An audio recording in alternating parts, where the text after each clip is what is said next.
What's up, sports fans? This is the Lucas Ross Sports Channel, and it's time to give you my 2023 Pac-12 Conference tier rankings heading into 2023 college football season. And again, these tier rankings started on Wednesday. We did the SEC. Thursday, we did the ACC. Friday, we did the Big Ten Conference, and then yesterday, we did the Big 12 Conference, and now we're ending these tier rankings out with the Pac-12. So again, these tier rankings are going to be based off of different, kind of tiers. We give you 4 tiers. The number 1 tier is going to be based off, top contenders in the Pac-12. The second tier will be featuring dark horse contenders in the Pac-12.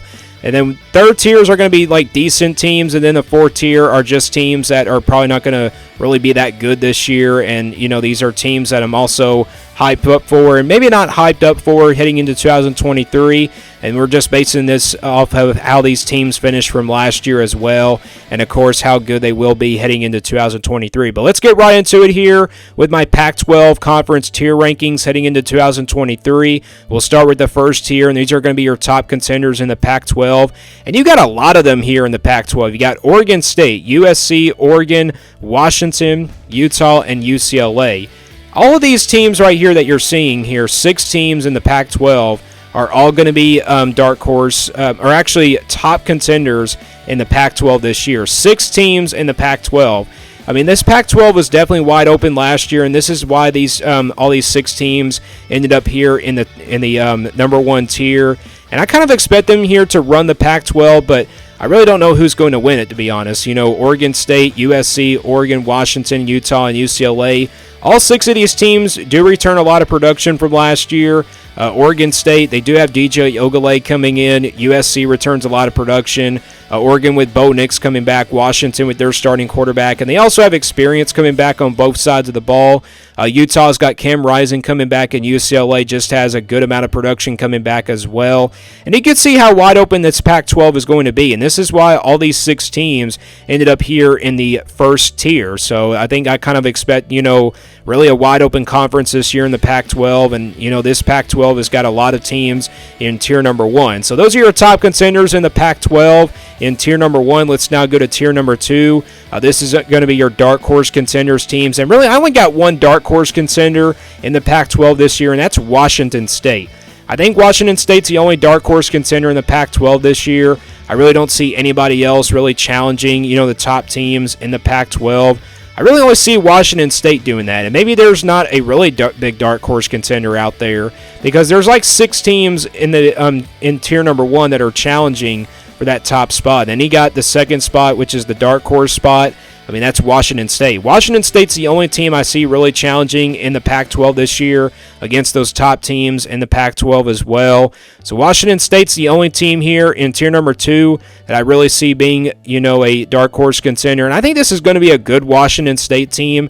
I projected them to go 8-4 on my schedule preview and projected record. It could really change, though, by the time we do those predictions in the month of May.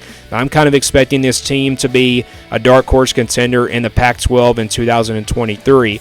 That's only my dark horse contender in tier number 2. Let's now go to tier number 3, and these are teams where they're going to be probably decent this year, probably average teams as well. And I only got one team on that tier as well, and that's Colorado. Colorado, I expect them to be a really decent team.